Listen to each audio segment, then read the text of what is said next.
So hello there. I'm back. It's hard to find topics to write about, but I try to stay in the dimension between mental unhealth and entrepreneurial thinking somewhere. So for the past months, I have attended conferences where the theme or themes has focused around AI. And I think that's very interesting, but also I'm a psychological scientist, so my mind starts to, elaborating scenarios around the topics and also influenced by the interactions I do with people during these conferences. Now, two questions emerge in this. I have to check my manuscript here on the screen. So, first and foremost, it seems that people think that AI is like a general solution for stuff. I say that because everything is very abstract. It's very hard to pinpoint what people are aiming at. And part of my expertise is intentional prospection. So I automatically go into that mode in when I listen to what other people say, or if I'm sort of interplaying with other people. So there is no target. People don't seem to know what they're aiming at while engaging in this endeavor. And secondly, people in general don't seem to understand what AI is, and that's maybe kind of controversial and challenging and annoying to make such a claim, but I do that anyway. So the target first. Why do I talk about that? Well, famously, Carl Dunker and what is his name, Cecil Alec Mays, in the 1930s showed how people's behavior can be influenced by assigning an intentional goal. So a target is a goal, and a goal is a mental representation about something you want to attain in the future.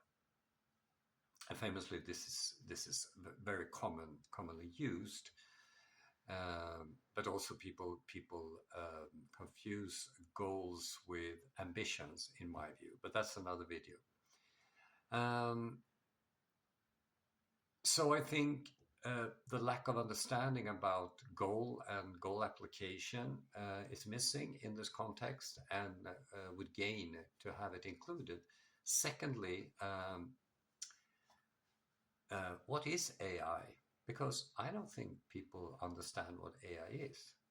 That's maybe I'm just annoying or something, but because they only use the term. There are many other sort of concepts out there that people reiterate because they read about it in the mainstream media or something like that. But do they understand what it means? So, long story short, in the 1940s and 50s, after there was a Cold War and the communist Soviet autocracy, we built up a tension towards Western democracies, and both sides wanted to promote their lifestyle. So the Soviet wanted to promote communism and Marxism, whereas democratic world wanted to promote, liberalism and freedom of speech and stuff like that. And who won, you can figure it out yourself. Um, and since the emergence of modern societies, which is during the Epipaleolithic or earlier, depending on who you ask, spying has always been the method to gather information about your neighbor and adversaries. Okay. Because of that, CIA founded the Advanced Research Project Agency, ARPA, which later became DARPA. Now I can't remember what the D stands for the purpose of speeding up generative learning and creativity to solve complex problems and to produce new technological innovations. So, for example, for surveillance, they developed the spy planes, the U-2 and the SR-71 Blackbird. But they also developed the ARPANET, which became Internet, General Positioning System, GPS, as well as augmented computing and artificial intelligence, abbreviated AI. So there we have it.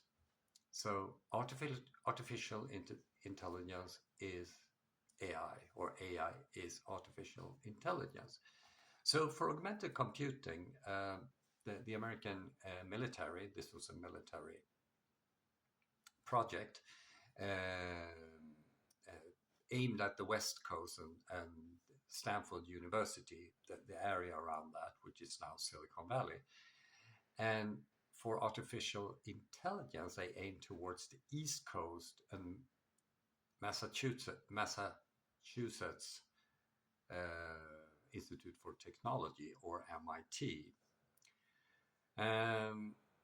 So since then, augmented computing has been implemented in personal computers and smartphones, basically. So we have these little administrators in our pockets now to help us do a lot of things, and they are fantastic. Artificial intelligence, on the other hand, had a little more difficult problem to solve, and that was to mimic the mind's operational interplay within the brain. Because, as Marvin Minsky famously stated, the mind is what the brain does. You can say that, you said enough. But here's the catch: cognitive scientists and neuropsychologists are yet to fully understand that interplay. So they don't understand exactly how the mind works. How can it then mimic it? What is known is that the mind can be described as an interplay between primes,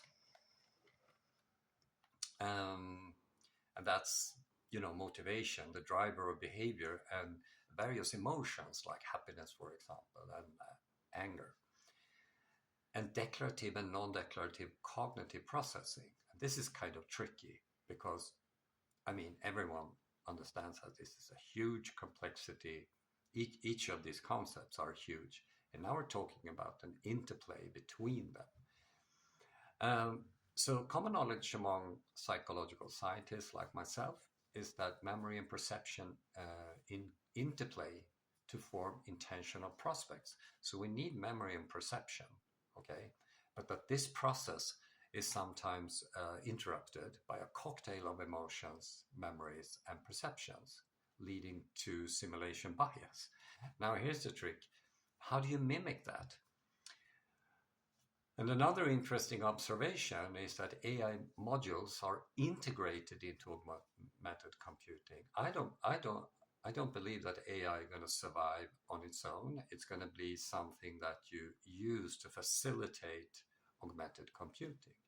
So, conclusion, AI is still in the making. There are still a few things to sort out before it's fully developed, and the projection for its use is likely as a complement to augmented computing. But in order for that to happen, a clearer target must be formulated.